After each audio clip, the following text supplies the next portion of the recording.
You know that feeling when you finish an incredible book or walk out of a transformative lecture, bursting with ideas, but then Monday morning hits and reality knocks on your door?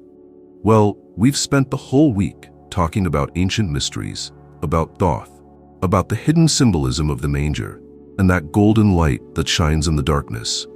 But the big question that keeps hammering in our heads, and the one I know you must be asking yourself right now, is, okay, this is all beautiful, but how do I use this when the bills are due or when I'm stuck in traffic?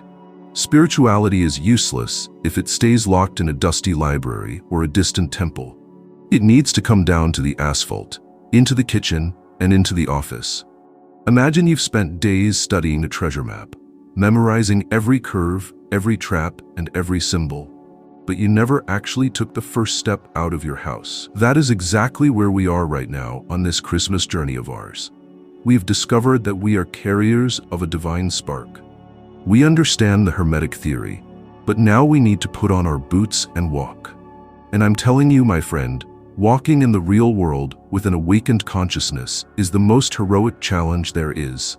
It's not about running away to an isolated mountain to meditate in absolute silence, but about managing to keep your inner peace while the world around you seems to be catching fire or crumbling into chaos. And that is why this video is the most important one in our trilogy, because this is where the magic really happens, where lead turns into gold. If you're just joining us now and missed the first 2 episodes about the hidden origin of Christmas and the connection with Egypt, I strongly recommend you watch them later, but stay here with me right now, because today we are going to talk about how you, on the other side of the screen, can become the very light we seek. Go ahead and subscribe to the channel if you want to make 2026 the year of your true personal alchemy, because what's coming up will change the way you see your daily life. Let's transform wisdom into practical life together. Let's demystify this term that sometimes feels so distant and unattainable for us mere mortals living in the hustle of the 21st century. Christ consciousness doesn't mean you need to grow a beard, wear robes, or speak in parables all the time with a distant look in your eyes. Think of it as a frequency state, an internal radio station that you decide to tune into. It is the ability to look at the world and people not just with physical eyes, which judge and separate, but with the eyes of the heart, which unite and understand. It's when you realize that the person who cut you off in traffic isn't an enemy, but someone who is also fighting their own invisible battles. Imagine you're wearing special glasses that allow you to see the energy behind matter, the intention behind the action, the pain behind the aggression. Living this consciousness is basically choosing the response of love and wisdom instead of the reaction of fear and ego, repeatedly, day after day. It is an exercise in constant presence, where you stop being a robot, reacting to external stimuli, and become a conscious creator of your reality. Jesus, Thoth, and all the great masters didn't come to be worshipped as unattainable idols, but to serve as examples of what each of us can achieve if we clean the lenses of these glasses. Have you ever had that moment, right in the middle of a heated argument, where something inside you said, "Breathe, it's not worth reacting like this," and suddenly a strange calm took over? That is a glimpse of this consciousness acting in the real world. It is Hermetic wisdom coming out of the books and entering your glands, your nervous system, changing your body's chemistry. The challenge isn't having these rare moments of enlightenment, but stretching these seconds so they become minutes, hours, and who knows, our natural way of being. It's about bringing the sacred to the profane, making every handshake an act of recognizing the divinity in the other. Remember when we talked about as above, so below? This is the master key to living the light in the real world, and it's not just a pretty phrase to post on social media. It means that your outer world, with all its problems, joys, difficult people, and opportunities, is a faithful mirror of your inner world. If your life out there is a chaotic mess, full of conflict and lack of clarity, it is a screaming sign that your internal manger needs attention and organization. It's no use trying to comb the mirror to fix your hair. you need to adjust the real image, which is yourself. Think of your reality like a movie being projected onto a giant screen. You can't go up to the screen and try to change the scene with your hands.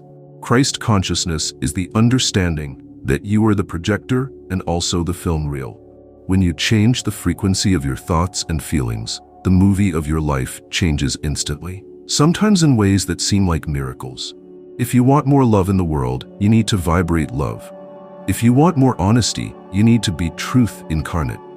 It sounds simple, I know, but it requires constant vigilance because our autopilot loves to put us back in the role of victim of circumstances.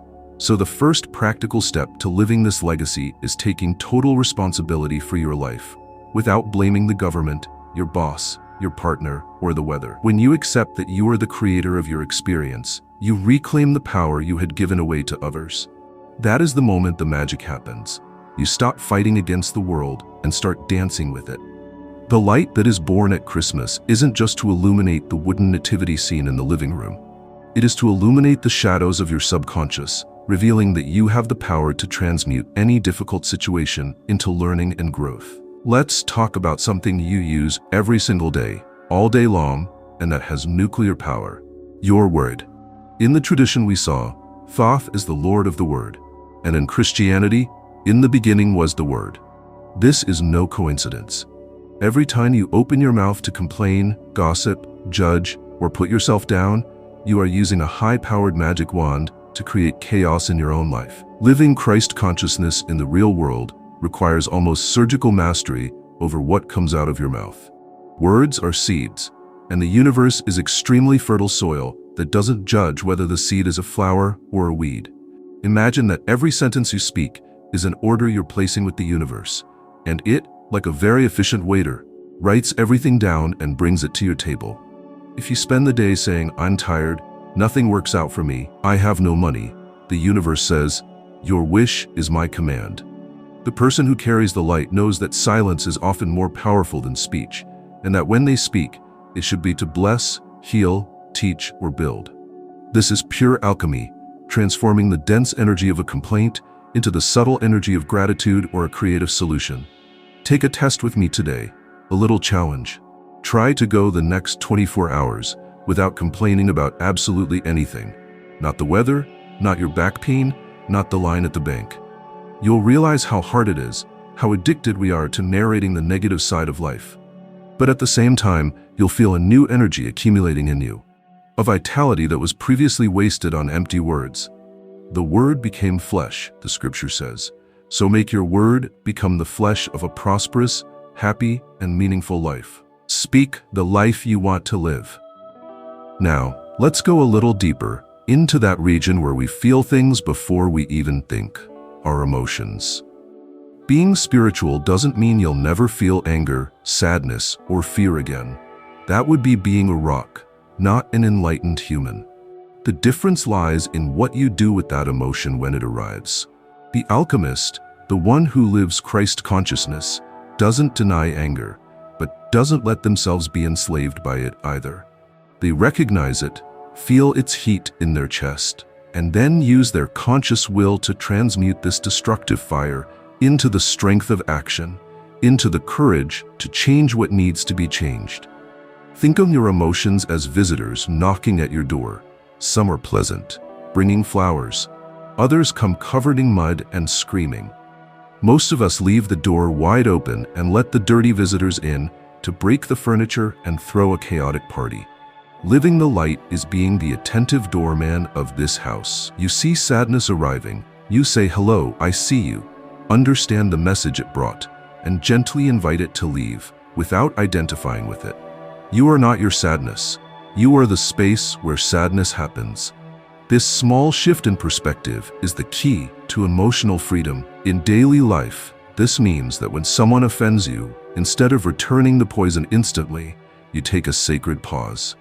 It is in that millisecond between the stimulus and the response that your freedom and your divine power reside.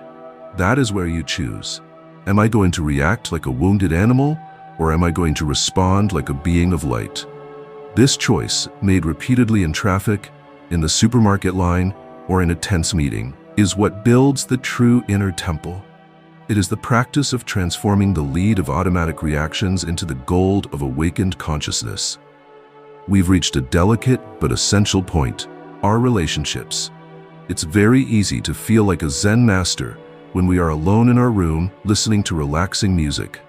But the true trial by fire is Sunday lunch with that aunt who asks about your love life, or the coworker who tries to undermine you. In the view of Christ consciousness, the other person is not an obstacle to your peace, but rather the instrument of your evolution. Every person who crosses your path is a mirror reflecting parts of you that often you don't want to see or admit exist. Imagine that annoying person who drives you crazy was hired by the universe specifically to show you where you still lack patience, where your ego is still fragile, where you still need to forgive. Instead of blaming the mirror for showing a blemish on your face, you thank it for the opportunity to clean yourself up. This changes the whole relationship game. You step out of the posture of judgment and into the posture of curiosity and learning. What is this person teaching me about myself? Is the most powerful question you can ask. This doesn't mean you should accept abuse or fail to set boundaries. Jesus also flipped the tables of the money changers when it was necessary. But it means that even when saying no, you do it from a center of clarity and self-love, not from hate or revenge. Seeing the Christ in the other, especially when the other is acting in a non-Christ-like way, is the final test. It is managing to look beyond the mask of the distorted personality and see the spark of light that is there, hidden under layers of pain and ignorance. It is dating the soul of the other, not their ego. We often confuse compassion with pity, but they are completely different energies. Pity looks down from above, weakens the other, and places us on a pedestal of arrogant superiority. Compassion, which is the essence of the legacy of light, looks eye to eye as equals. It understands the other's pain because it recognizes that we are all made of the same substance, navigating the same stormy sea. Living Christ consciousness is practicing this active compassion, which isn't content with just feeling, but moves to alleviate suffering, whether with a plate of food or an attentive ear. Think of compassion as a muscle that needs to be exercised in the gym of real life. It starts with small things: holding the elevator for a neighbor, smiling at the supermarket cashier who looks exhausted, calling a friend who has disappeared.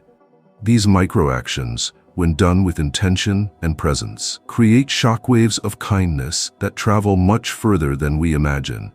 You become an acupuncturist of the social fabric, inserting needles of light into points of tension in the world, healing the collective through your small, individual action. And here is the secret no one tells you. Compassion is actually an act of enlightened selfishness, because doing good makes you feel incredibly good. Science has already proven that acts of altruism release happiness hormones in our brains. So when you serve another, you are serving yourself and God simultaneously. It is the perfect flow of universal energy, receiving to give, giving to receive. Don't break this cycle. Be an open channel through which the abundance of life can flow freely to reach those who need it. We can't talk about a legacy of light while carrying a heavy backpack of grudges, resentments, and old stories of who did what to whom. Forgiveness is the most potent cleaning tool that exists in the Hermetic toolbox. And understand this well. Forgiving isn't saying that what the other person did was right, nor is it hanging out with the person who hurt you. Forgiving is dropping the burning coal you were holding with the intention of throwing at the other person, but which was only burning your own hand. It is an act of emotional intelligence and radical self-love. Imagine you have an app on your phone that is draining 80% of your battery, running in the background without you even using it. Unforgiveness is exactly that, a constant drain on your vital energy. While you keep resentment alive, you are energetically tied to the person or situation that hurt you, feeding them with your strength. Cutting this cord is what allows you to fly. Christ consciousness knows that at the deepest level, everyone is doing the best they can with the level of consciousness they have at the moment. If you want to live light, you need to travel light. Take a mental inventory right now. Who do you still need to forgive? Maybe it's a parent, an ex-lover, a business partner, or maybe, and the hardest of all, yourself. Yes, self-forgiveness is crucial. Stop punishing yourself for past mistakes. You are no longer that person. Learn the lesson, be grateful for the experience, and let go. Let it go. Christmas is birth. It's a new cycle, and nothing new can be born if the space is occupied by the old rubble of the past. Clean the house to welcome the new guest. In a world that screams all the time, where we are bombarded by notifications, news, and noise, silence has become a luxury item, almost an act of rebellion. But it is in silence that the voice of your intuition, the voice of the inner Christ, can be heard. It is not possible to find the light if you are always distracted by the artificial lights of screens. Living Christ consciousness requires creating islands of silence in your day. Little oases where you reconnect with the source, recharge your battery, and remember who you really are. Think of silence not as the absence of sound, but as the presence of yourself. Try, even if just for 5 minutes, when you wake up or before you go to sleep, to turn everything off and just be with yourself. At first, it's uncomfortable. The mind feels like a crazy monkey jumping from branch to branch. But with practice, this space becomes your refuge, your place of power. It is from there that brilliant ideas emerge, solutions to complex problems, and the peace that surpasses all understanding. It is in silence that the soul speaks and the ego shuts up to listen. And if you are enjoying this conversation and feeling like you need more moments like this in your life, go ahead and leave a like on this video. This helps this message of peace reach more people who are desperately needing a minute of silence amidst the chaos. And tell me in the comments, what is the moment of your day when you manage, even for a minute, to connect with silence? Let's exchange these experiences and inspire each other. Faith isn't believing everything will work out without you doing anything. Faith is the certainty that you have the internal resources to handle whatever happens. In the Hermetic and Christ view, faith is an active force, a mental substance that shapes reality. It is the ability to see the invisible and trust the process of life, even when everything seems to be going wrong. It is walking in the dark, knowing that the light is inside you, illuminating one step at a time. Imagine faith as a muscle that atrophies if it isn't used. It's very easy to have faith when the bank account is full and health is perfect. But true faith, the kind that moves mountains, is forged in the fire of trial. It's when you lose your job and instead of falling into despair, you say, "Okay, universe, what better thing is coming?" It is trusting that there is a greater intelligence orchestrating the movements and that you are part of this divine plan. This posture of active surrender takes the weight off your shoulders and allows life to flow through you.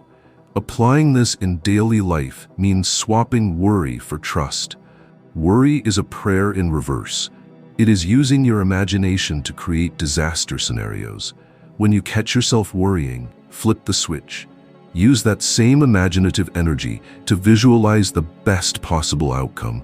Feel the emotion of everything being resolved. This is praying in spirit and truth. This is using mental law in your favor.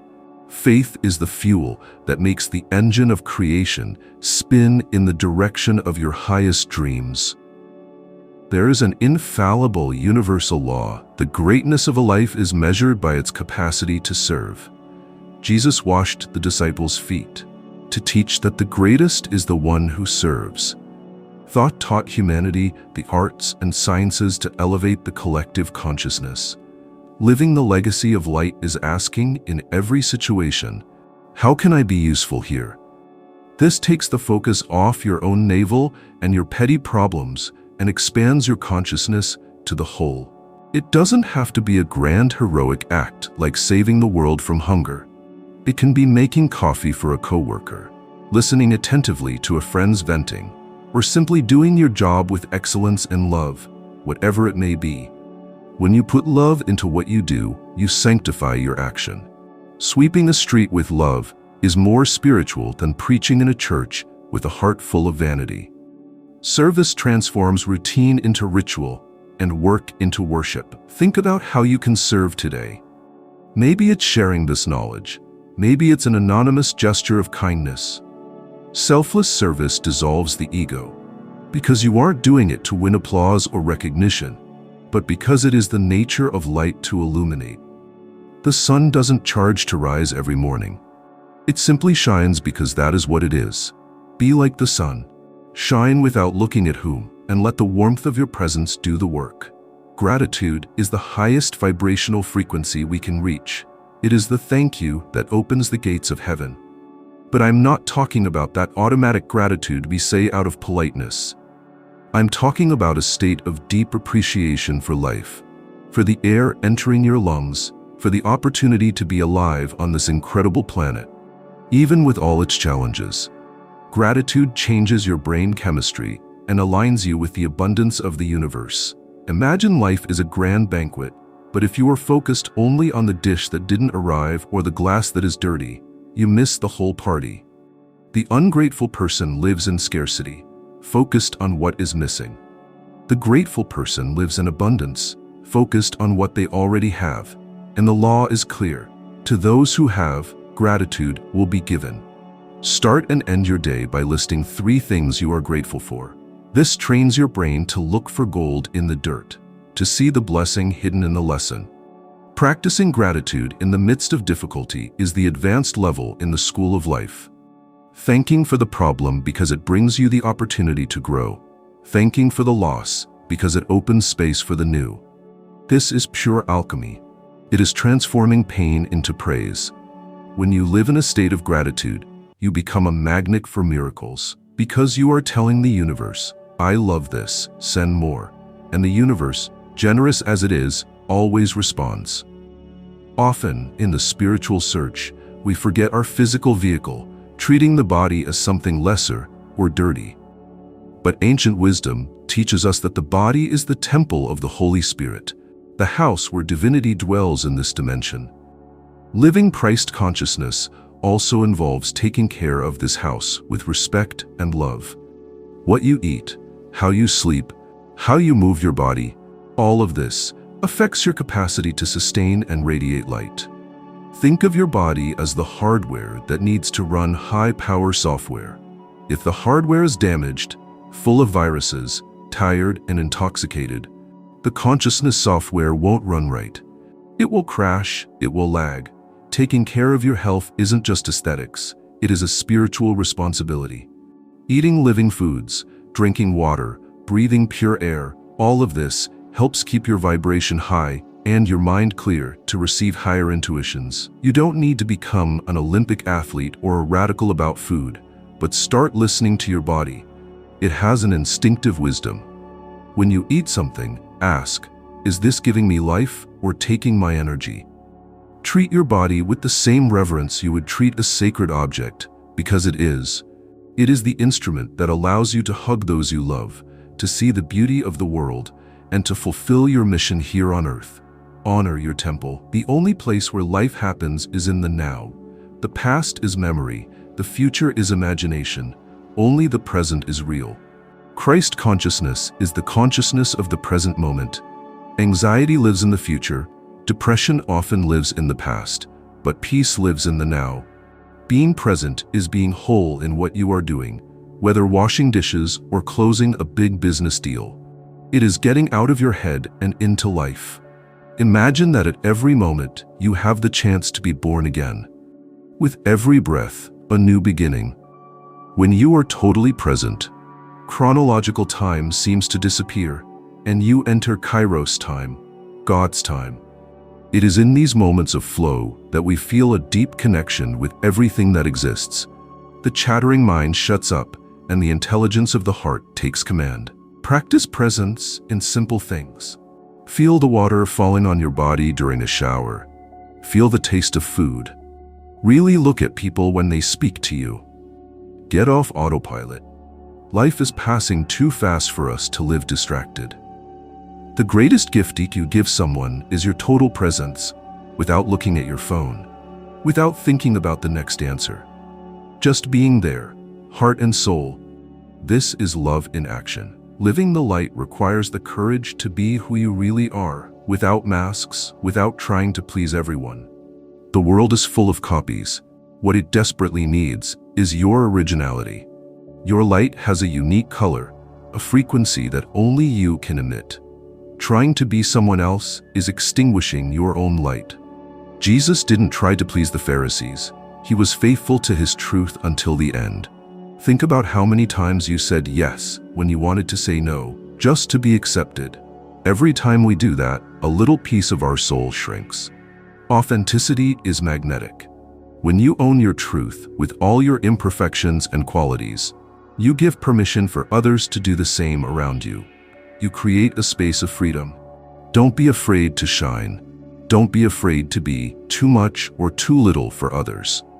Your tribe, the people who vibrate on your frequency, will find you when you turn on your true light. Being authentic is an act of rebellion in a world that wants to standardize us. Be you, gloriously you. That is your greatest contribution to the mosaic of humanity. We've reached the core of our theme, the legacy. What will remain of you when the curtain of this act closes? It's not the goods you accumulated, nor the titles you conquered. What remains is how you made people feel. What remains is the love you shared, the hope you inspired, the tears you wiped away. The legacy of light is invisible to the eyes, but eternal in the heart. Imagine your trail in the world like a perfume. When you leave a room, what scent stays in the air? The scent of peace, of joy, of encouragement, or the scent of tension, of criticism, of heaviness? Building a legacy is a daily action. Every kind word, every gesture of support, every sincere smile is a brick in this monument of light that you are building in the memory of the universe. You don't need to be famous to leave an immortal legacy. A mother who raises her children with love leaves a legacy that will echo for generations. A teacher who inspires a student changes the future. You, right where you are, with the resources you have, can start right now planting the trees under whose shade you will never sit. This is living with purpose. This is living with the vision of eternity. Christmas isn't just about the birth of a boy 2,000 years ago. It is about the birth of that boy inside you, today, right now. It is about you becoming the Christ of your own life, the Savior of your own world. It is assuming your divinity and walking on earth as a son or daughter of God, conscious, awake, and full of loving power. Think of yourself as a lantern. The light isn't yours, it passes through you. The cleaner the lens of the lantern, your mind, your emotions, your body, the stronger the light shines. Don't worry about making the light. Just remove the blocks that prevent it from shining. Your job is to get out of the way and let God act through you. When you live like this, life becomes a magical adventure. Synchronicities happen, doors open, the right people appear. You stop being a victim of fate and become a conscious co-creator. You understand that light defeated darkness, not by fighting against it, but simply by shining. Where there is light, darkness disappears automatically. Be the light. We've reached the end of our Christmas trilogy, but as I said in the intro, this isn't the end, it's just the beginning. The knowledge you acquired in these 3 videos is the seed. Your daily life from now on is the soil. The water is your practice, your attention, your intention. Tend to this plant with care. Don't let routine suffocate your spirituality. Bring heaven to earth. Imagine what your next year will be like if you apply even just 10% of what we talked about here. Imagine the lightness, the strength, the clarity you will have. The world needs you awake. The world needs your light. Don't hide it under a bushel. Rise up and shine, because your light has come and the glory of the eternal has risen upon you. And now I have a special invitation. If this journey touched your heart, if it made sense to you, share this video with those you love.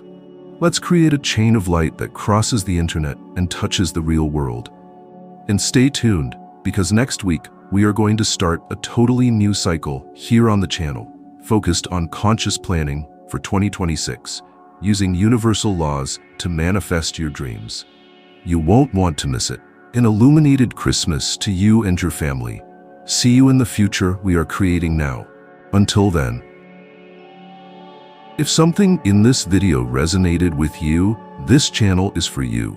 Subscribe now and activate the bell. Every week, real content about Hermes Trismegistus, eternal principles, and the alchemy of the mind without the fluff.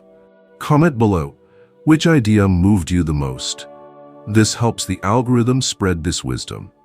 If this can transform someone, share the video and click on what's appearing on the screen now. A share can ignite a journey. Thank you for being here. See you in the next one. Until then, observe your mind.